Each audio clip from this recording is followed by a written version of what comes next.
Happy Monday, everybody. Welcome back into another edition of Prime Sports World and the first Monday with actual NFL action to talk about, as opposed to, us talking about storylines all offseason. We actually get into some NFL action. I'm, of course, your host, David Huffman. Right there is Mr. Christian Simpson. Mr. Allen at the bottom there is Mr. TJ Hopkins. Thank you very much for joining us. If you're looking for consistent content on Facebook, YouTube, Twitter, Twitch, you have come to the right place. Prime Sports World goes live basically every single day, bringing the most up-to-date content. So continue checking us out. I'm also going to share the StreamYard link into our main Prime Sports World Facebook, along with a couple other places you can watch and hang out with us. If you choose to do so, you can talk some NFL action. I'm sure you enjoyed the weekend action the first NFL season, week number 1. And we're going to be breaking down every single game that went down between Thursday and Sunday as we get you ready for the kickoff here at Monday Night Football, which is about 45 minutes away. Gentlemen, takeaways from week number 1. How are you guys? Happy Monday. Happy Monday. It's Monday, but I don't know if anything's happy about it necessarily. I'm pretty happy with the Monday, even though I usually, because I put my sleep cycle kind of through the ringer usually on weekends, and so I don't usually sleep well on Mondays. So it's a whole thing. It's a very much a personal problem. It's my life, so it's all good. But so let's talk about what's some storylines you guys took away before we get into each individual game. Storylines, Christian from the Daily Blitz blog, of course. Blog there, baby. Yeah, man, it's a few things that you can narrow it down to. But I think you guys both know where I'm going with this one. I think you both know. No, shut up. Hey, I'm the reason your ass ate last night. Shut up. He ain't wrong. I'm the reason you ate last night. You better shut your ass up. Look, you made me get hood. Man, look. But nah, David, you know where I'm going with this. The New York Giants, they look focused yesterday. They look focused, and they finally made Saquon right. You're going to have to see me after this goddamn show. They look focused, but most importantly, they made Saquon a point of emphasis within the offense. Right. And when he looked like old school Saquon. He looked like the guy that they took out of Penn State when he was just going crazy that year. And I mean, the Giants just look like they believe, because if this is under Joe Judge or Pat Shermer or Ben McAdoo, they throw the towel in on that game. There's no doubt in my mind about that. There's no thought about going for 2 or anything like that. So yeah, the Giants will want to know, baby. My takeaway is what happened to kickers being automatic?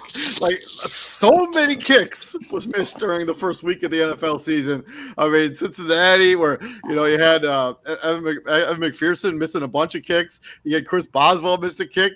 Last night, Josh Scobie, I think, missed a kick. There were just kickers missing kicks, all like a bunch of kicks last night, and I just thought it was such an interesting dynamic with the kickers used to be automatic, and then Cade York, you used a 4th-round draft pick on a kicker and pays off in week 1. That doesn't happen very often. So yeah, just the kicking woes for the first week of the season. The kickers were certainly off their game when it came to their NFL season for week number 1. Yeah, CJ. To the kicking point, like when I saw Evan McPherson miss well, he missed the extra point, that he missed 2 field goals in overtime. He missed the extra point. Then when I saw him miss the one that would have the first kick in overtime that would have won the game, I'm like, oh, okay. Like Cairo Santos, to me, Cairo Santos gets a pass. Like that field that the Bears and the 49ers played on was just, I don't know how they played that game. I really don't. But they got a 15-yard penalty for cleaning with a towel. Right, trying to drive the spot on the field. Like, but my takeaway from week 1 is week 1. So you always got to expect the unexpected. Like we saw some teams lose that probably we didn't expect to lose. Like even given the conditions, I still don't think people expected the Bears to beat San Francisco. Right, I still don't. No one expected to Christian's point the Giants to beat Tennessee. No one expected. There's another guy who missed a kick. Right, no one expected the Falcons to give the Saints some go. The first game, they had them down 16, and another kicker that missed. Well, his kick, he didn't miss the kick. His just got blocked. Young Wei Koo, his kick for the game got blocked. Right. That's my takeaway. Like week 1 of that is expect the unexpected. It's a 2-parter, and my second part is just the individual game. Mac Jones in trouble. Jones is real big trouble. He's dealing with back spasms right now too. We'll get into that. Let's start with Thursday night. The Buffalo Bills went into SoFi Stadium, that beautiful stadium where the Los Angeles Rams, where they tried to defend their Super Bowl championship last season, coming into this season. Buffalo put the hurting on him 31-10. Josh Allen was very good in this game. One of his interceptions were not his fault. Pass dropped by Isaiah McKenzie. 26-31, 297, 3 touchdowns in those 2 picks I just mentioned. He also led the team in rushing, which I'm sure Christian hates. 10 carries, 56 yards, and a touchdown. Stephon Diggs, 8 catches, 122 yards, 1 touchdown. Gabe Davis and Isaiah McKenzie also had touchdowns in this game. On the Rams side of this, Stafford really struggled in this game. 29-41, 240 yards, 1 touchdown, 3 picks.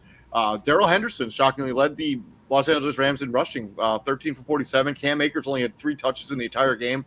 And Cooper Kupp, of course, put up big numbers, 13 catches, 128 yards, and a touchdown. Nobody else really willing to talk about went on the Rams side of this. Kind of question marks if how injured Matthew Stafford really is. Like, is he healthy enough to even get through the season? Gentlemen, what do you guys think? Yeah, he's healthy. Go ahead. Yeah, he's healthy enough to get through the season. He just doesn't have the rapport with Allen Robinson and some of those other guys like he does with Cooper Kupp. I get it. Ben Skoranek was down there. He was on the team last season, but he was a late addition. Right, like he didn't get a lot of reps with him. There's no Odell to take the cover off, to help take the cover off to free up Cooper Kupp. Right, and the reps that he would have got with Allen Robinson, he couldn't get because the elbow issue.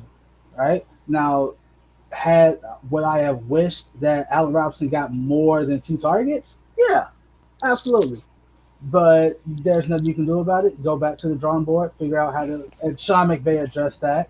Like he said, we got to get Allen Robinson more involved. You got to get Cam Akers for sure more involved. Like, got around the ball 3 times?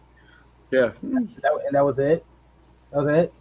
And I think the bigger question is the defense, right? Like they made Josh Allen look like if you can give like the MVP after 1 game, Josh Allen probably would get the MVP after 1 game because of what he did and who he did it to. Yeah. So yeah, go ahead, Christian. Yeah, remember what I said, David? My keys to the game. I said it would come down to the Buffalo offensive line against the Rams defensive front, and Buffalo just mauled that LA defensive front. Most importantly, they made Aaron Donald a non-factor. They neutralized him, and that's what you have to do when you play the Rams. You circle in on 99. As TJ likes to say, anybody but him. right? But him. Yeah, they were balanced offensively for the most part, but like you just said, Josh Allen was your leading rusher, and it just can't work out like that. But I think my biggest takeaway from this game was the Buffalo defense and the Von Miller effect because of his presence in that front seven. They feel that they can get downhill and they can get to wherever they want. Like they beefed up that defensive line because they struggled to stop the run last year. I mean, look at what happened against New England. And every time the Rams tried running that ball, Buffalo they closed up those lanes and they forced a not healthy Matthew Stafford to beat them.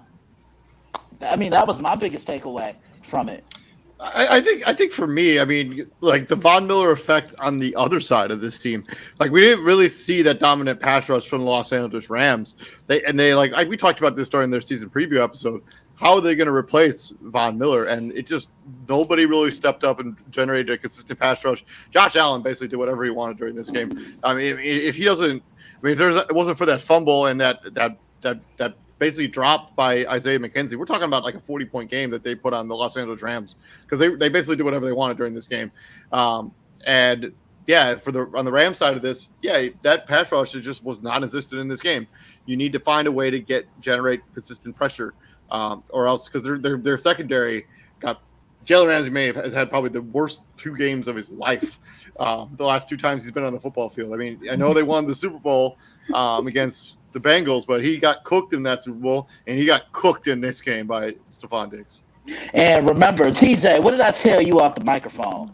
If I'm Josh Allen, I'm throwing in the direction of Jalen Ramsey every chance it's presented to me. I remember what he said to me. I said about me. And here's the crazy thing. Jalen gave up a perfect passer rating to Josh Allen. So, he needs to eat that humble pie with buffalo sauce on it. Buffalo sauce. It's humble pie with buffalo sauce doesn't sound all that good. To neutralize. That's the purpose, David. That's the point. It's not supposed to be good, right? Look, man. Look. I'm giving David a chance to get back in my good graces because he made me mad last week. So. He's off to a bad start. But to neutralize Aaron Donald is definitely easier said than done. But it is kind of easy when you don't have to worry about anybody like the edges. I don't have to worry about Leonard Floyd on a consistent basis, right? That's kind of been the knock on his whole career, right? Like you were on the other side of Khalil Mack for a couple years with Akeem Hicks in the middle. And you never really stood out. You're on I think last season was your best season as a pro. He's had 2 good seasons as a Ram, but other than that, it's the consistency issue of you being a pass rusher. Like I get it in the run game, he's fine, but you're not out there just to stop the run because everybody doesn't run the ball every play. All right, Bobby Wagner had a game to forget. He got dunked on. Literally, he got dunked on for a touchdown. Like that was him. It's true. Right? Like, yeah, he did. Like Josh Allen literally dunked over Bobby Wagner for a touchdown, and that's not any run-of-the-mill linebacker. That's the best linebacker of a generation. Like the past 10 years, Bobby Wagner can say, "I've been the best middle linebacker in the NFL," and I don't think it's been close. Obviously, they got 10 days off to prepare for the next opponent. And we'll get to that, I think, tomorrow? We'll talk about that tomorrow when we preview all the games for week number 2. Let's move on to Sunday. Let's talk about this Saints-Falcons game. Saints squeak out the victory 27-26. Jameis Winston, extremely efficient during this game. 23 of 34, 2 touchdowns, no picks. Taysom Hill led the team in rushing, 4 carries for 81 yards and a touchdown. It did have a 57-yard touchdown during this game. Alvin Kamara, 9 carries, 39 yards. Michael Thomas is officially back. 5 catches, 87 yards, and a touchdown. Is that 67 yards? Sorry, 67, 2 touchdowns. Jarvis Landry, a nice addition for the New Orleans Saints here on the passing game. 7 catches for 114 yards. On the Falcons side of this, pretty respectable performance by the Atlanta Falcons. Marcus Mariota, 20 of 23, 215 yards, no touchdowns, but no picks either. Cordell Patterson continues his resurgence, 22 carries, 120 yards, 1 touchdown. Marcus Mariota also had 1 on the ground. Drake London, good game for his rookie performance, 74 yards in the air. What do we think about this game when it comes to New Orleans and the Atlanta Falcons? It's not how you go ahead, CJ. Why was this a 1 point game? That's my takeaway. That's literally my takeaway. Why was this a 1 point game? Like they have one DB that you have to worry about in Atlanta, and that's AJ Terrell. He's turned his career around after a horrible rookie year, right? I have 3 receivers across the board that can eat whenever they want to. And 2 of them did. I didn't see what Chris Olave did, but 2 of them for sure did. Like Jarvis had 7 for, 117? Yeah. And no touchdowns. Michael Thomas in his first game back after injury, 7 catches, 57 yards, 2 touchdowns. Yep. That's what you have to worry about. Chris Olave had 3 catches for 41 yards. He was only targeted 3 times. And he caught all 3. So when he finds his groove, and ain't no telling what Alvin Kamara did in the run game. He wasn't extremely efficient in the running game. So like when they find their groove, and because Taysom Hill is not going to lead the Saints in rushing every week, but if he does, they were trailing for majority of this game, so they had to abandon the run game early. They only ran the ball 19 times as a whole. Alvin Kamara had 9 catches. Yeah, I saw that, and it seems like when the Saints have the running game going, they're a tough out. Like when they run the football and they're displaying balance, because if you look at it, and this even goes back to the Drew Brees days, you never really saw teams load that box because they were so worried of Drew and the threat that he was, because if there was an open guy, he's getting the ball to that open receiver. Now, teams are kind of loading that box a bit more. You see what I'm saying? Because Jameis is a mobile guy when he wants to be. Taysom Hill's a mobile guy. You have Alvin Kamara, like you said. But the fact, like TJ said, the fact that this was a 1 point game. And it took a blocked field goal for you to win. like that's what it took you to win this game. It took you blocking a field goal for you to win this game. Right. Go ahead, Christian. Yeah, give Atlanta a lot of credit because Atlanta played hard. They played tough, but just seems like the Falcons are going to Falcon every single time. They can't hold the lead. This just seems to be the norm for them. And anything that can go wrong for them since that Super Bowl loss, it has gone wrong for them. They've basically been cursed since 28-3. Basically? Yeah. Like they have. Think about the leads that they've blown since that. They blew the 28-3 lead. They blew that big lead to the Bears. They blew a 15-point lead to the Cowboys in the fourth quarter, by the way. They blew a lead to the Dolphins, I think, and yesterday. Right? Like, it's what is going on with Atlanta. So, like, if you get down big to Atlanta, you can come back and win that game. Come back and win the game. I think this is more about the question about what's with New Orleans. I think if you're Atlanta Falcon, I mean if you're in Atlanta, like if you're part of that coaching staff, you got to be pretty happy with the way that team at least came out and fought. Cordell Patterson continues this resurgence he's been on since he was a Bear. I mean he's really turned his career around into being a versatile running back, like for real. Yeah, he did. I don't see. I get what y'all saying. Like that the Atlanta Falcons, the coaching staff should be proud and whatnot, but this is not the moral victory business. All right, like you can do that to hype your team up, like the whole we lost, but like whatever you say after the but is irrelevant because you lost to most people. To most people, right? And I know folks in the locker room, they probably don't want to hear, "Hey, you fought hard, you played great." They don't care about it because they lost. Yeah, there aren't like exactly a lot of moral victories in the NFL, especially whether you're in the situation that Atlanta's in. But I think if you're Marcus Mariota, you got to feel pretty good about the way you played. I mean, he hadn't had a starting quarterback job in 2 years, and then you get a rushing touchdown during that game. They had to feel pretty good. Yeah, 2 years. 2 years. Yeah, he's been the backup in Oakland for 2 years. And and before that, I mean, he wasn't the starter there in Tennessee because of Ryan Tannehill. So it's been a while since he got in the end zone as a starting quarterback in the NFL. Moving on from that game, let's talk a little bit about the Bears and the San Francisco 49ers playing in what was basically a swamp. If you want to, I'm not sure what else to classify it as. Basically, it was a swamp.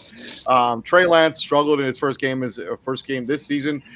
13 of 28, 164 yards. But that caveat, it would have been difficult for anyone to be effective in that rain, in that swamp, swamping water. One pick.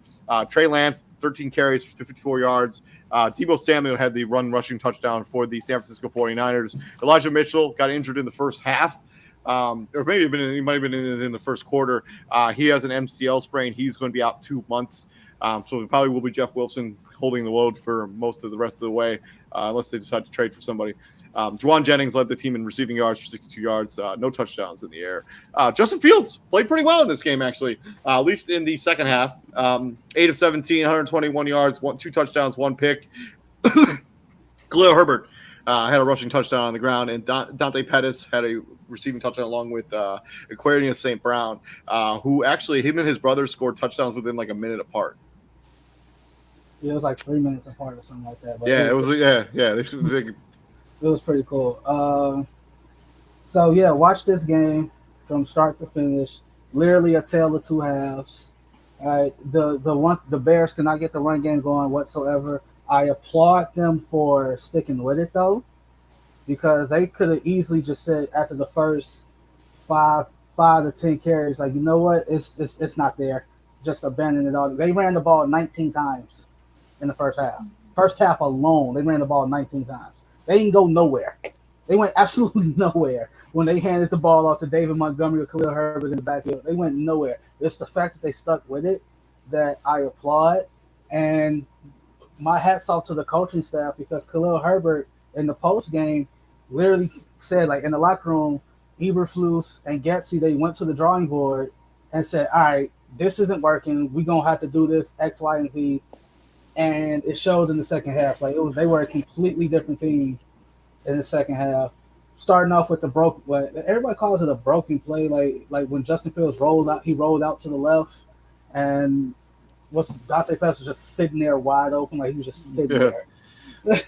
Former second round pick by San Francisco 49ers, by the way.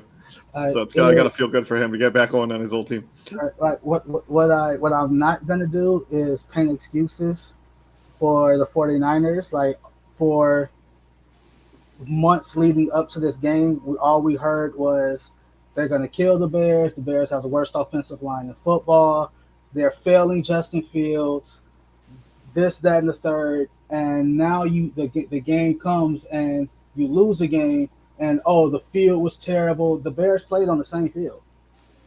Like, True. The Bears played on the same field. It's just when it was time to make plays, one guy made plays and the other didn't. Right? I don't want to hear nothing about this. Like, I ain't want to hear nothing. I don't want to hear Nick Bosa got held. I ain't trying to hear none of that, because we can say the same thing about our pass rush. Like, we can say the same thing about Robert Quinn too. Right? The team with the worst offensive line, and apparently the worst offensive line in football, gave up only 2 sacks to the most stacked defensive front in football. Right? It's all pros across the whole front. They got everybody. They are stacked. They are stacked beyond stacked over in San Francisco. You lost the game. Take the L. Be humble, and get ready for next week, because that's what it is. I do think they had to make probably a switch on their audible. I don't know how much they plan on having Elijah Mitchell involved, but I'm sure it was much more than what he ended up playing. That's a tough break for a kid who was like a 6th-round pick, and now he has to be on the shelf for 2 months. But yeah, my takeaway, yeah, I think if don't make excuses if you're San Francisco. Just, you just got beat in one game. It happens. I mean, just move on, dust yourself off, and try to see if you can figure it out next week.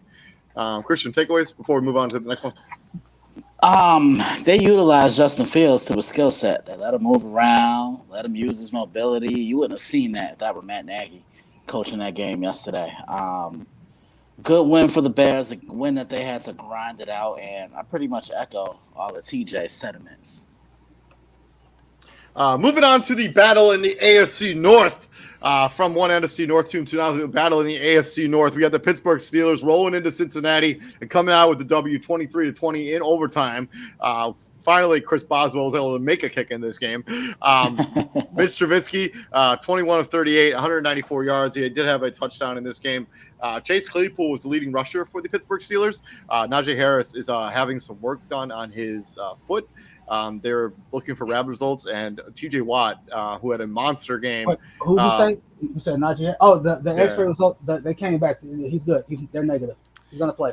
So TJ Watt, who had a monster game during this game, and he's out with potentially a partial pec tear. I don't know how long he's going to be out. There's no exact timetable for it.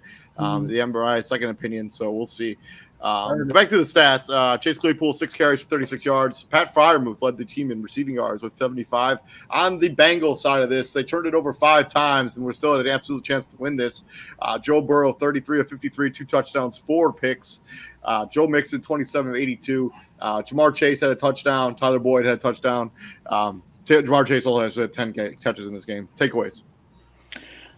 I love what the Steelers did defensively because I knew this would be a test for Cincinnati and that revamped offensive line. You're going up against the best pass rusher in the league, and TJ Watt, and you're going up against another guy who's a force on the Steelers defensive line, and Cam Hayward. And it was the it was pretty much that front four that allowed that secondary to make plays upon the football. And that's the thing, when each tier of your defense has communication with each other across the board, you're going to have a good day at the office. And that's what the Steelers did. They got after Joe Burrow. They pressured him, tried their hardest to stop Jamar Chase, which is easier said than done because he's such a force to be reckoned with. Offensively, they're just going to need Mitch to control games at this point. They don't need him to take games over because he's not that type of quarterback. But when you needed him to make a big throw, he did it yesterday.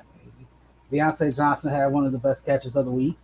Yeah, it's true. Yes, he did. Yes, he did.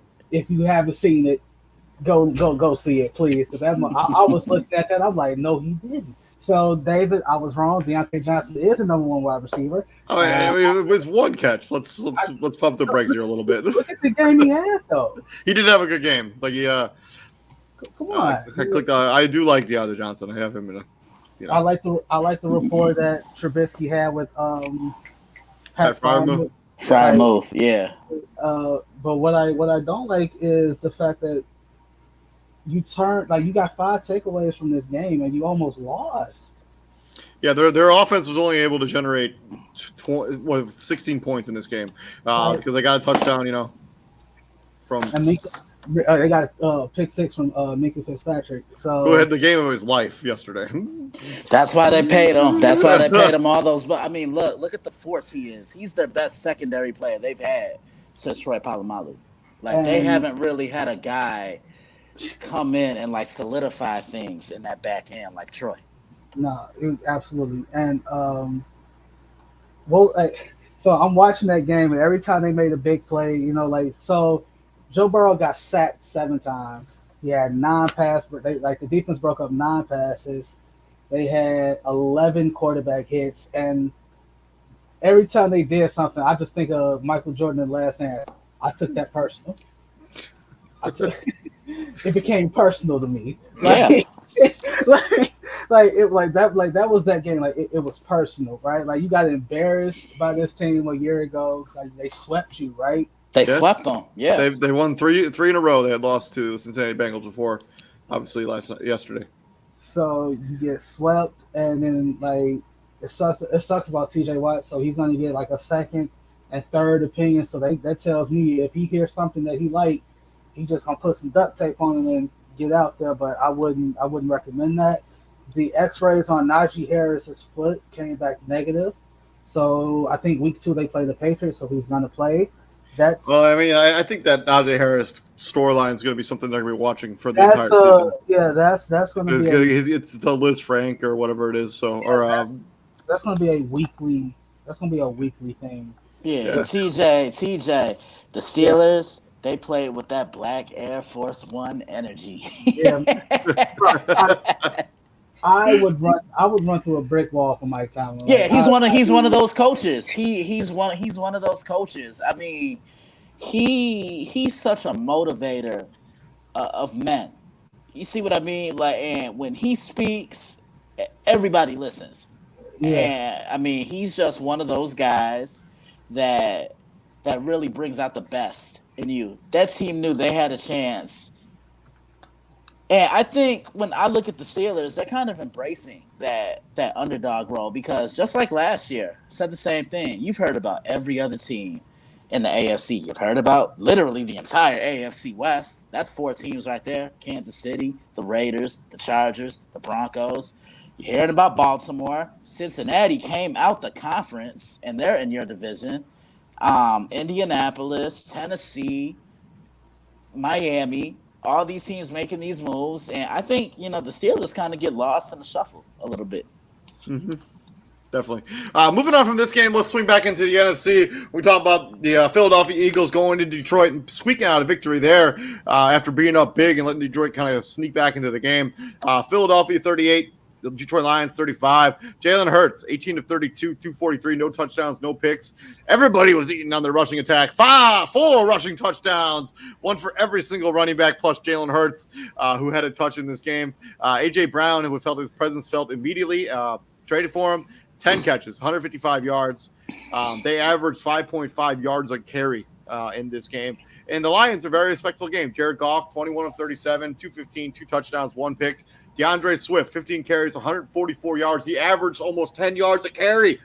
He had a touchdown. Jamal Williams punched in 2 more on the ground. Amon-Ra St. Brown, 8 catches for 64 yards and a touchdown. DJ Shark also got in the mix with another touchdown.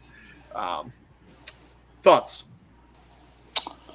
AJ Brown's going to be a factor for the Eagles. I mean, he just kind of brings that edge to the offense that I think they've needed the last couple years. I think he and Devontae Smith could be a tandem to be reckoned with. Although in this game, Devontae Smith didn't have a catch in this game. Got to target him. But it is also only week 1, so it's a break. Yeah, right, exactly. And then he had 4 targets. He didn't catch a single pass. Right, and then like TJ said earlier, look at the impact that Jordan Davis has had. I think when he plugged up lanes, the Lions only averaged about 3 yards a carry, as opposed to 6.5 for the game. So. That's insane. That's insane. That's a big dude, man. That's a big boy.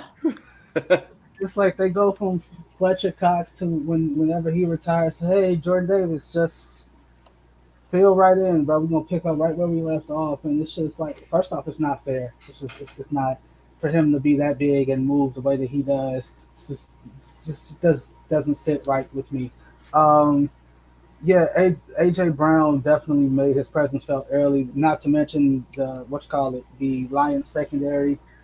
Really ain't much to brag home about. I mean, Jeffrey Okudah had 10 tackles in this game. That's because he was letting up everything. Hey, it's gonna be some growing pains. Not to mention, this is basically his fourth, fifth game as a pro because he got so. He's been hurt a lot. Yeah. Because he got so hurt, because he got hurt so early. The fact that this was a 3-point game also doesn't sit right with me, especially. I mean, I get it. It's week 1. A lot of people didn't play in the preseason. So that's what I'm going to chop it up with, right? If this was week 6 and everybody's gelling, is this 38-35? Probably not. No, it's probably 38-21, which was what the score was at the beginning of the fourth quarter. I think they were blowing out the Lions. They just decided the Lions just somehow came back in this game and made it interesting at the end. I'm not worried about Philadelphia. I think they're going to be fine. Jalen Hurts was okay in this game. Their running game was elite and their offensive line is excellent. So next game. Moving on from this game, let's talk about the 2 of the blowout games. First, we got the New England Patriots going into Hard Rock Cafe Stadium. And by the way, fun fact, so somebody left a grill going in the stadium there in Miami. I saw the video. It burned 8 cars to the ground.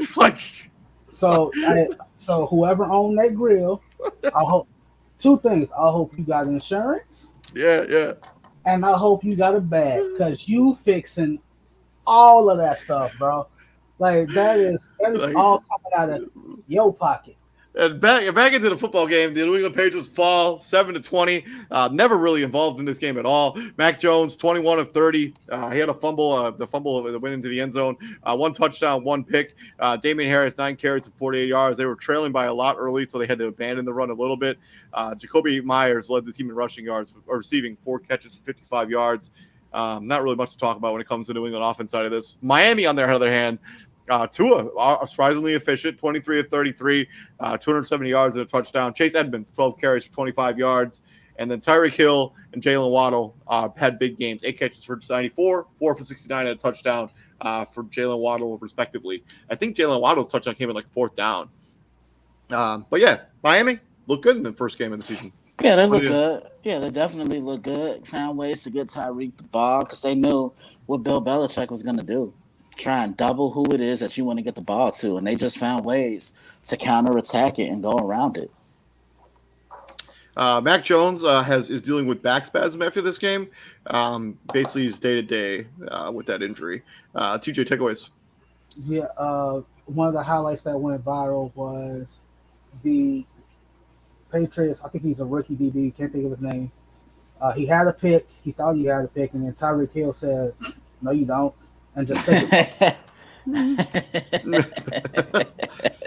but I think this goes back to like Miami. Yeah, they're good, but New England I think is in real trouble here because their offense just sputter all day. No, David, they're not in trouble because Bill Belichick is the coach, and you got to give Bill Belichick a pass because he's won all of these things and he's done all of this. Like, no, I'm with you. I'm not doing that. No, because why? Because 12 ain't walking through that door. TB12 is not walking through the door. So everybody wants to call Bill Belichick a great coach. And I'm not taking that away from him. But there is one thing that we have to acknowledge, and that's his record without Tom Brady and his record with Tom Brady. I'm just pointing out that there was a reason that before Tom Brady took over, when they got out to like a slow start in New England, the coaches were like, damn, am I gonna have to sell my house again? Yeah, that was a thing. But I think his all of this benefit of the doubt stuff I think is starting to wear out. Like I think he needs to choose the coordinators. He needs to like go back to a little more traditional stuff. Christian, thoughts? I agree with you. New England definitely is in trouble, and their defense doesn't scare me, especially that secondary. There's no J.C. Jackson. There's no Stephon Gilmore. That used to be the strength of their entire defense was that secondary, and now you're without either of those guys. And moving on to the other blowout in the early afternoon window, we get the Baltimore Ravens putting a trouncing on the New York Jets, 24-9. Lamar Jackson did play after turning down his extension. We'll talk about that in a later date. Pay the man. Pay the man. Pay the man. 17 of 30 for 3 touchdowns and 1 interception. The leading rusher for the Baltimore Ravens was Kenyon Drake, the Drake. 11 carries for 31 yards, 2.8 yards per carry for Mr. Drake. Rashad Bateman had 2 catches, 59 yards and a touchdown. Devin Duvernay, 4 catches, 54 yards and 2 touchdowns.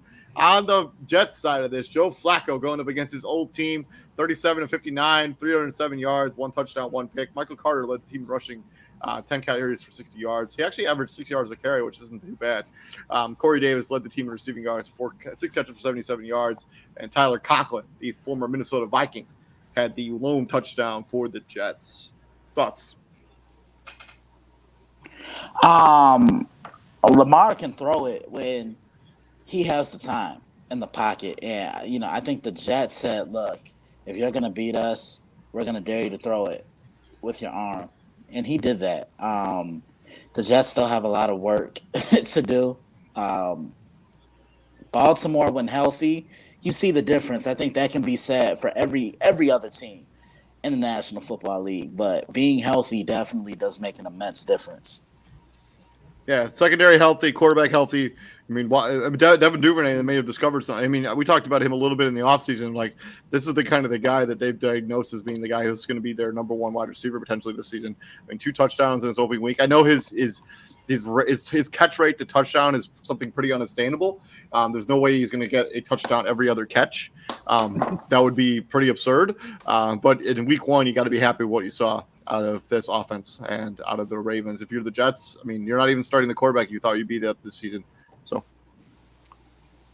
TJ. 59. Moving on to this from this game, we're going to talk about the Jaguars and the Washington Commanders. Carson Wentz's first start as a member of the Washington Commanders. They go out and they beat the Jacksonville Jaguars 28-22. Even though this game did get very interesting down the stretch, Jacksonville looked like they're going to win, but Carson Wentz led them down the field for game-winning touchdown. Jacksonville, Trevor Lawrence, 24-42. Completion percentage not particularly good. One touchdown, one pick. James Robinson coming off that Achilles tear, 11 carries, 60 yards, and a touchdown. He also put one on the ground or put one in the air through a touchdown. One catch for 33 yards. Christian Kirk as the number one wide receiver there in Jacksonville, pretty good game. 6 catches for 117 yards. On the Washington Commanders side of this, Carson Wentz, 71-41, 318, 4 touchdowns, 2 picks. Antonio Gibson, 14 carries, 58 yards, and then Terry McLaurin, Curtis Samuel, and Jahan Dotson making his rookie debut. 2 touchdowns in this game. Thoughts? Yeah, Jahan Dotson really came in and provided a splash for this Commanders offense. And you look at Carson Wentz, when he has time to throw, he's not a bad quarterback. But 9 times out of 10, you know he's due for a turnover. TJ, what's the nickname we give those guys? Mr. Give You One? He'll give you one. He'll give you one. Well, in this game, they gave him 2, and they almost gave the game away. The touchdown that Jacksonville scored to go ahead in this game, that's how they ended up. They were up 22-14 at one point. They got that touchdown based on a Carson Wentz interception that gave him a short field. So yeah, it's how you bounce back from moments like that. So Carson Wentz could have easily, buried his head on the bench, put a towel over it, and that'd have been it. But he's like, no, I'm going to go out. I'm going to right my wrong. I'm going to win this game. And that's exactly what he did. That game-winning touchdown to Jahan Dotson was a dot. If you on the money. Like, if you haven't seen that throw, go see that throw. Like, that's one of those throws where it's like, oh damn! You're surprised at who made it, but then you gotta remember, again, like this is not just some Joe anybody. This is Carson Wentz. This is a MVP of the league, if not for a torn ACL in week 13. Right? Like this is who Carson Wentz is. It's if you're Jacksonville, yeah, moral victory thing again. You scored 22 points. Everybody looked good. Trevor Lawrence. That interception you threw, you just can't do that. Like you can't have the bad pick. You can't have the bad pick. Can't. I mean, his completion percentage is woeful. Like 24-40, that's like barely 50%. Like that's just not going to get it done in the National Football League. And yeah, there are moral victories when you want to be like, oh yeah, we were competitive in a game. But this is a game where you look at Trevor Lawrence. He didn't play well in this game. 24-42. That pick at the end of the game was bad. Really bad. Like I don't know what he was looking at. I don't know what read he was making, but it was just a bad decision. Yeah, it definitely was. Antonio Gibson bounced back for all the questions around him in the offseason. 14 carries, 58 yards. He had 7 catches for 72 yards in this game. Good for Antonio Gibson to kind of push away all that noise to be able to show up and play well in this game. Right. Moving on to the Baker Bowl, Cleveland Browns beat the Carolina Panthers on a last second field goal by Cade York, as I already talked about at the top of the show. 26-24. Jacoby Brissett, 18 of 34, 147 yards, 1 touchdown. Nick Chubb, 22 carries for 141 yards. Kareem Hunt had both Cleveland Brown touchdowns on offense. One in the air, 1 on the ground. Donovan Peoples-Jones, somebody TJ was pretty high on when he came into the draft, 6 catches for 60 yards, leading the team in receiving yards. And then Baker Mayfield, 16 of 27, 253, 1 touchdown, 1 pick. Chris McCaffrey and Baker Mayfield both had rushing touchdowns. And Robbie Anderson had a 75-yard bomb from Baker Mayfield. Fun fact, he's actually changed the spelling of his name. So it's no longer Robbie with a Y, it's Robbie with the I-E. I don't who knows, dude? I don't. Go ahead, Christian. A game that Cleveland had to grind out looked like Cleveland was about to run away with this in the first half because their defense just really played with a lot of intensity and whatnot. But Carolina made those adjustments in the second half. That's what football is all about, making those adjustments. And for a minute, I thought Carolina had this game, but it just looked like Cleveland had way too much time. And then the rookie came in and made that kick, Cade York. And there was a questionable roughing the passer call. They're all questionable. Got them into field goal range, and the Cleveland Brown fans are Carolina Panther fans. Chris McCaffrey crying about it. 58-yard field goal. So this is kind of why you take a kicker in the fourth round. I know I wasn't exactly thrilled with it when it happened. When we talked about their draft. You are happy about kickers being taken at any given point. Yeah, it's true. It's true. It's a waste of a draft pick. But Cade York came in and showed why, hey, maybe you should be drafting kickers in the fourth round. Maybe it's not that bad of an idea. It's if you're Carolina, like you had, I like how Baker tried to downplay it. Like it's just one game. It's not the Super Bowl. No. For you, it is. For you, it is. Right? Carolina's not going to compete for anything this season. This is the only game you had to play for. He's like y'all making it out to be like the Super Bowl. So I'm like, no, you made it out to be like the Super Bowl. Like your quote was the one that went viral, talking about you had some form. You were the one who okayed your teammates to wear shirts talking about some off the leash, right? As if Kevin Stefanski had you on some type of dog leash, limiting what you could and couldn't do, right? That was you. That was you, Baker. That was you in your camp. So yeah, did you have a good game? Yeah, you had a good game, right? Were you robbed of the game? Who knows? Don't blow a lead, right? That's it. That's all. Don't blow a lead. Like now, the pass you had to Robbie Anderson, that 75-yard ball, that was one of those. I saw the highlight. I was like, damn. Yeah, he's always had a strong arm. Baker Mayfield's always had a strong arm. Moving on from this game, not a whole lot else to talk about. Cleveland, you grinded it out. You did what you had to do. Commitment to the running game. Nick Chubb was awesome in this game. Moving on to the first tie of the NFL season. Fun fact, NFC South, 4 teams played. None of them won. AFC South, AFC South. 4 teams played, none of them won. Indianapolis Colts and Houston Texans go to a draw, 20-20, after Rodrigo Blankenship missed a game-winning field goal, kind of a chip shot field goal that he should have made to give the Colts. They would have given the Colts the victory. Didn't work out that way. Matt Ryan, 32 of 50, 1 touchdown, 1 pick. Jonathan Taylor, 31 carries, 161 yards, 5.5 yards a carry, 1 touchdown. Michael Pittman Jr. also had a massive game, 9 catches for 121 yards and a touchdown. Alec Pierce dropped an easy touchdown in the end zone during this game. It was only one of his only 2 targets. Got to catch it. Davis Mills, Vizzy would love this, played well in this game. 23 of 37, 240 yards, 2 touchdowns. And then the rushing attack and all the other stuff. Brandon Cooks, 7 catches for 82 yards. O.J. Howard picked up off the scrap heap, had both touchdowns for the Texans. Okay, I don't know if you feel the same way I do, but I'm just one of the many people that don't feel like a game should be ended in a tie. I get it, you had 4 quarters and you had an overtime, but at some come on, this is the NFL is 102 years old. We should have a double overtime rule by now, right? The whole it ends in a tie is ridiculous. I despise the people. Oh, you had 4 quarters to figure it out. Oh, then you got a whole overtime period to figure it out. No, no other game ends in a tie. Well, unless it's soccer or hockey. But even they get quote unquote extra time. And then they ended in a penalty kick or whatever, a shootout at the end. So no game actually technically ends in a tie besides soccer. So it's I don't care if they just if it goes to double OT, David, you always bring this up. Just have the kickers kick.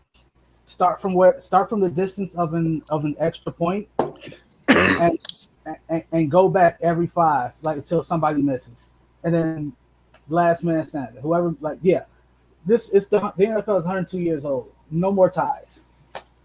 I don't necessarily hate the ties, but I get your point. This is a game that the Colts needed to win to prove that they were different than the team that came out last season, and they just didn't do it. Like their offense was skittish at best. Neither of these teams deserved to win a game, so I guess it's good they didn't win. Yeah, I got nothing else really to say. I mean, neither team played well. None of them deserved to win. I think with the Colts just played down to their competition a little too much. You saw it that final game of the year last season in Jacksonville, and they should have never been down 14 points to begin with. Kudos to them for coming back into the game, but this was one of those games that you had to win. Like you said, David, to come out and show and prove a point. Yeah. But yeah, real disappointing to see the Colts not take advantage of this. I mean, it doesn't make any sense. They had a ton of on the ground, like they had like 100, like almost 200 yards rushing, and then Matt Ryan threw for 350 yards too. Like for them to only have 20 points this game is a little bit head scratching. Moving on to one of the bigger upsets of the day, New York Giants go into Nissan Stadium and take one against the Tennessee Titans, 21-20, after Randy Bullock missed the. Randy Bullock. Reggie Bullock plays for the Dallas Mavericks. Randy Bullock missed the go-ahead field goal in the waning seconds of that game. Giants win 21-20. Daniel Jones, pretty good game here. It's very, very efficient. Only had 4 incompletions, 17-21, 2 touchdowns, 1 pick. And as we mentioned at the top of this show, Saquon Barkley, man, back with the vengeance. 18 carries, 164 yards and a touchdown. Sterling Shepard, 2 catches for 71 yards and a touchdown. On the Tennessee side of this, Ryan Tannehill, 20 of 33, 266, 2 touchdowns. Derrick Henry, 21 carries, 82 yards. And Kyle Phillips led the team in receiving yards, 6 catches for 66 yards. Dontrell Hilliard had both of the touchdowns in the air, 3 catches for 61 and a touchdown, 2 touchdowns. Thoughts? I'm sure Christian wants to get to talk about this game. I'm sure he's been waiting all day. Yeah, you know what? You can have this. I ain't got to say much. You can have this. Thank you, sir. I just saw a more enthusiastic team. Like it just seems like the Giants are buying into what it is that Brian Dable is looking to sell and pitch to them. You see what I'm saying? Look at how they responded. And on top of that, you never saw Joe Judge really make Saquon Barkley the point of emphasis. And you didn't even see that with Pat Shurmur. And sometimes, in some instances, Ben McAdoo. I know Saquon's had a problem staying on the field, but when he's healthy, he's a force. And you saw it right then and there. And give credit to the Giants defense, holding Derrick Henry to under 100 yards, loading that box, and daring Ryan Tannehill to beat you. That's how it is. That's what you have to do when you play the Titans. You're coming out with that 9-man box. You're playing with 2 safeties in, and you're sitting at that line of scrimmage, and you're just getting to the lanes before Derrick can get there. And that's exactly what I feel the Giants did. Like, their game plan was well executed. Like I said, if this is the Giants 4 or 5 years ago, they throw the towel in. They don't go for 2. They tie the game, or if they attempt to go for 2, they don't get the 2-point conversion. Yeah, I mean, I got nothing else really to say here. I love the going for it on 2. I mean, you're the Giants. I mean, you go for broke here. You're on the road, try to win the game in regulation. Don't settle for the tie. I love it. Randy Bullock, you're another one of those guys. You got to make that kick at the end of the game. You just have to. Ryan Tannehill, drives down the field, gets you in position to hit the game-winning field goal. You got to make that kick. I did my part. Like, right, if I'm Ryan Tannehill, I'm like, I did my part. Yeah, Ryan Tannehill, don't hang your head because you played well enough to win this game. Your kickers, you gotta make those game-winning kicks. You just have to. I got no other really insight into this game. Is really. Moving on from this, we're going to go into the NFC North, and 2 NFC North teams played. At least one of them did. Green Bay, 7. Minnesota Vikings, 23 at home. Aaron Rodgers, 22 of 34, 195 yards and a pick. He also had a fumble in this game. A.J. Dillon had the lone touchdown for the Green Bay Packers. He also led the team in receiving yards for 5 catches for 46 yards. On the Minnesota side of this, Kirk Cousins played extremely well in this game. 23 of 32, 2 touchdowns, 277 yards. Dalvin Cook, 20 of 90, 4.5 yards a carry for for Dalvin Cook. And then Justin Jefferson was eating all day. 9 catches, 184 yards, and 2 touchdowns, including 1 touchdown where he was just so open. Like, how do you let the guy, the best wide receiver on the team, the best wide receiver on the field, just be wide open? Bro, he caught one pass, and he turned around, and he like, wait, there's usually people guarding me, yeah. Like, there's usually people right here for me to tackle me, and there was nobody there. I wish Izzy and Mr. David Henderson were here because we heard all this. Oh, we've had success in Minnesota before, and y'all quiet today, man. Like, and I get it. It's one game. Like the defense, I'm not really worried about in Green Bay. I'm not worried about the defense, although it was not a good showing. The offense, on the other hand, yeah, those are the questions that we had, right? And now, like all we talk like, oh, as long as you got 12, you got a chance. Okay, all right. So you had 12. Your chance. What happened? I mean, and Devontae Adams had more receiving yards in the game we're going to talk about here in a few minutes. That hit the entire wide receiving core for the Green Bay Packers. He was visibly frustrated, and that Aaron Rodgers was like he was. Like I wish he was wearing a hot mic because that would have been awesome. That would have been great to hear. I don't think they could have put that on regular TV. Like it would have to be after hours, late at night. You know what? I wouldn't have cared. I'd have been like, you know what, FCC, I will pay the fine later. But I am playing this audible. Like I am playing this audio. Like I have to. Hey man, just wait, save it till after 10 o'clock. You got safe harbor then. You can play whatever you want at that point. But yeah, I think like this Packers offense, the offensive line wasn't remotely good in this game. Wide receivers weren't remotely good in this game. I mean, the only bright spot was Aaron Jones was good in this game, but he got hurt during this game. AJ Dillon was super good in this game. This is Minnesota. This is the kind of Minnesota Vikings team that we expected to see last season that we only got to see in spurts. If they can play consistently, they're going to win the division. They're the most talented team in the NFC North by far. Yeah, I agree. I can agree with that. And I love their game plan. And like you said, Justin Jefferson is the best player on the field. Why wouldn't you double him? Playing him in one-on-one coverage is just extremely disrespectful. And yeah, the Packers offense just looked completely out of sync. Everybody wants to say, oh, remember last year, Green Bay, they got blown out by the Saints and they went on to win the next 7 games. But here's the difference. That team last year had Devontae Adams. This team doesn't. Yeah, we'll see what ends up happening with the Green Bay Packers moving forward.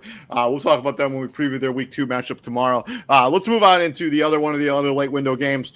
Kansas City putting the hurting on Arizona down there in the big toaster down in Glendale, Arizona, 44-21, and this game was not even that close. Arizona put up 14 of their points in the fourth quarter in garbage time. Patrick Mahomes, he's good, by the way.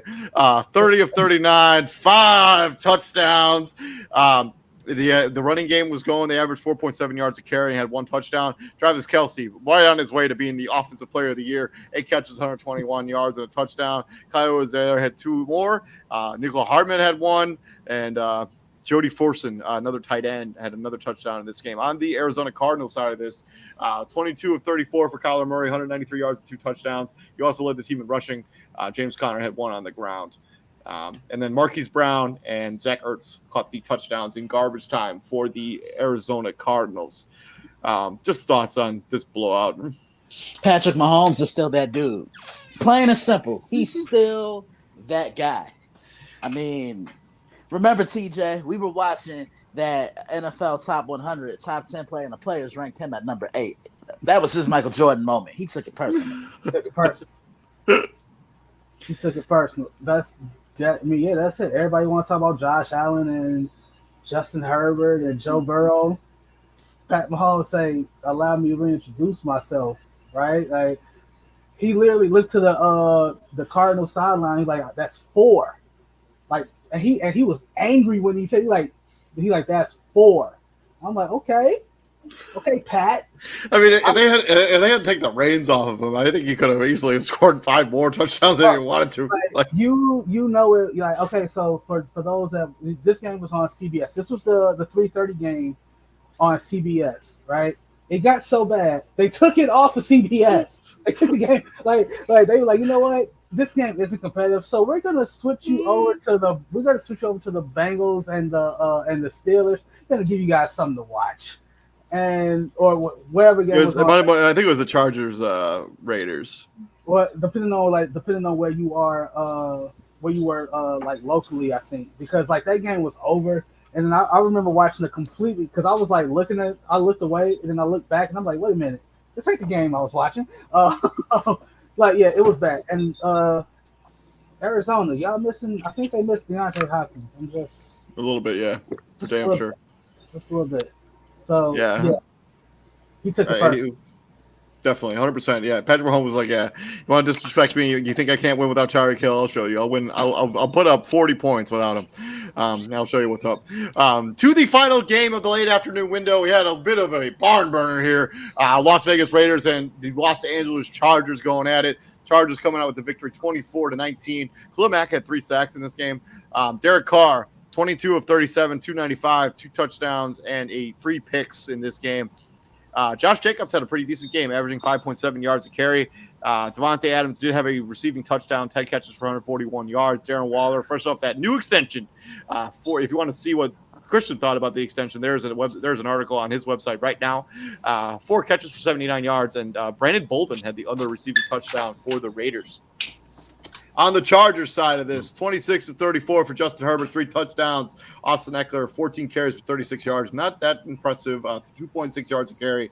And Keenan Allen, who also got injured during this game, I believe it was a hamstring, 4 catches for 66. DeAndre Carter, Gerald Everett, and Xander Horvath? Yeah, Horvath had the touchdowns for the Chargers as they go in and win this game. Thoughts? How about that Chargers defense? 3 interceptions of Derek Carr, and it would be Khalil Mack to get the final sack of the game. It's a pretty much called game. The Chargers. Look. Khalil Mack he's a dark horse defensive player of the year candidate. He can still get the job done, and I think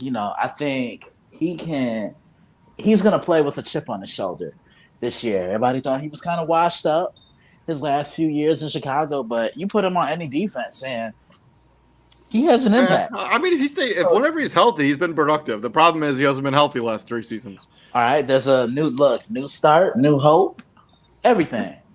Stop playing with my boy. But like to Christian's point, like David, it wasn't the fact that he wasn't hurt. That did play a role in it. It's just the fact that people were choosing to overlook that, and they was just calling him like just flat out like he was just washed, like he was out there old, like couldn't do it no more. Like forget the fact that like we was trying to tell you like, yo, he's clearly not 100%. Like y'all know what Khalil Mack is. Like y'all know what he is, right? Like Khalil Mack, his first year in Chicago, what did he get? 12.5 sacks. He was an all-pro at 2 positions, like something that's never happened in history. Yeah, he was a difference maker. He was a difference maker. Or probably won't ever happen again. So like, keep that in mind. Like he was an all-pro at 2 positions. That wasn't done before, hasn't been done since. And y'all want to act like because the last 2 years he was battling injuries that he was washed. He like, okay. He took it personal. And I think on the Chargers side of this, on the offensive side of the ball, and I also think on the Raiders side, there's going to be some growing pains as you try to acclimate, all these new weapons on your offense, especially Devontae Adams. But the Chargers on offense looked awesome. Like it wasn't just Keenan Allen, it wasn't just Mike Williams. Like they spread the ball around to multiple wide receivers. Everybody was eating for the Los Angeles Chargers. Mike Williams didn't even have a catch until like the 3rd quarter. Keenan Allen left the game early, didn't he? At halftime. Yeah, he didn't play after halftime. So hammy-ish. So and like the whole getting acclimated to new weapons, it looked pretty acclimated. He had 11 for what? 141. How many yards he have? Yeah, but it still is. There's only And they only have this is their first game together. I mean, they didn't have a lot of time in training camp, a lot of time in preseason. So I think they could probably even get better from here, like together as a unit. So they can. Yeah. I just think the Chargers are a better team. Like they went up against a better team in week 1 and they lost. That's how it goes. Yeah. And then to the final game of the Sunday, Tampa Bay went into Dallas and put the smacking on the Dallas Cowboys 19-3. Tom Brady 18-27, 1 touchdown, 1 pick. Leonard Fournette basically ran it down their throat. 21 carries for 127 yards. Mike Evans, 8 catches for 71 yards and a touchdown. Julio Jones, by the way, is back looking like his old productive self. 3 catches for 69 yards. And then on the Dallas side of this, Dak Prescott, 14-29, 134 yards and a pick. But his stat line is really irrelevant to what happened during this game. Gets injured, has to have surgery on his thumb. Already a successful surgery. Going to be out 6 to 8 weeks. Before we talk about this game, if you're Dallas, what do you do? Because I don't think you can roll with Cooper Rush for 6 weeks and expect to be productive.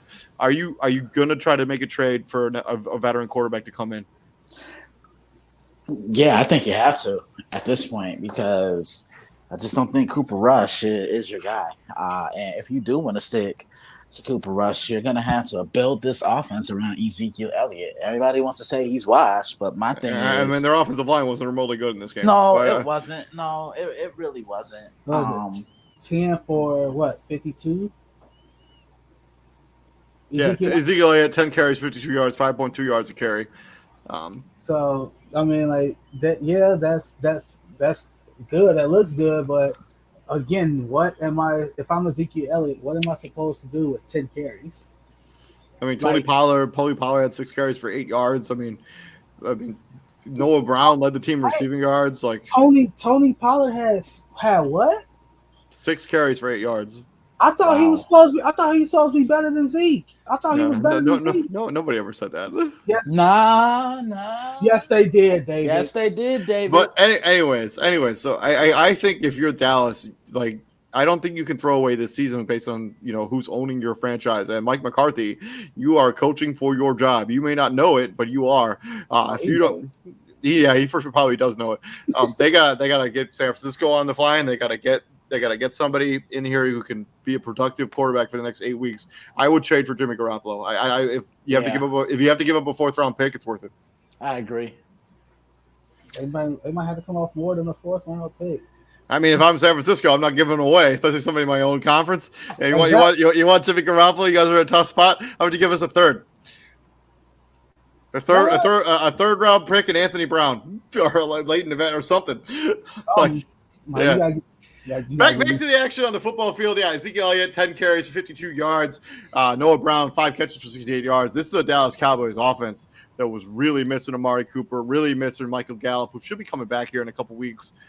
He's not on the pup list, so you could potentially turn next week. But this is an offense that just lacked that fire and that luster that they had last season when they were the number 1 offense in football last year.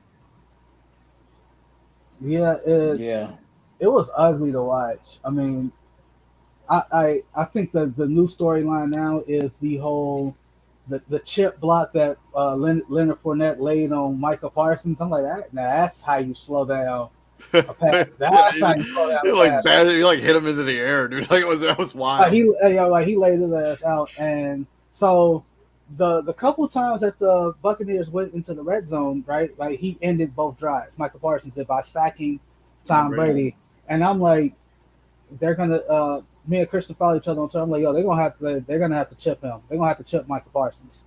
And lo and behold, like he didn't just chip him, he laid his ass clean out, bro. and like now Michael Parsons is on Twitter going at Leonard Fournette talking about look at what I did to him when it was just 1-on-1 though. He gonna hit me when I'm not looking. Like, bro, you lost. Like, it's okay. You're a big boy. You got rocked. It happens. Keep playing this game. Guess what's gonna happen? You're gonna get rocked some more. It happens. You're gonna go to Twitter after every time you get pancaked, like every time you get chip blocked or you get hit like that, you're gonna cry to Twitter after every hit. No.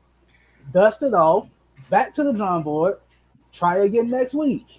Yep, and I think Dallas, you're gonna have to figure something out quick because this offense looked terrible. Just call it what it is. Again, well, the offensive line wasn't good. The wide receivers that you brought in to replace Amari Cooper didn't play well. Noah Brown was okay in this game, but he wasn't dynamic, dude. All I know is there's this one dude out there who's been in the media for like 40 years who should probably just go away at this point. That I'll see the dog agree. And like there's this like he's been in the national media for I don't know how long now. He is a diehard Cowboys fan. He just somehow, some way goes to sleep at night thinking CeeDee Lamb is better than Justin Jefferson, which no one like, oh man, I needed that. I needed a good laugh today. That was good stuff right there. And what's crazy is I ain't gotta say no names because they know who I'm talking about. And I just like he do a show with our uncle. You know, he the fun uncle at the cookout. Yeah.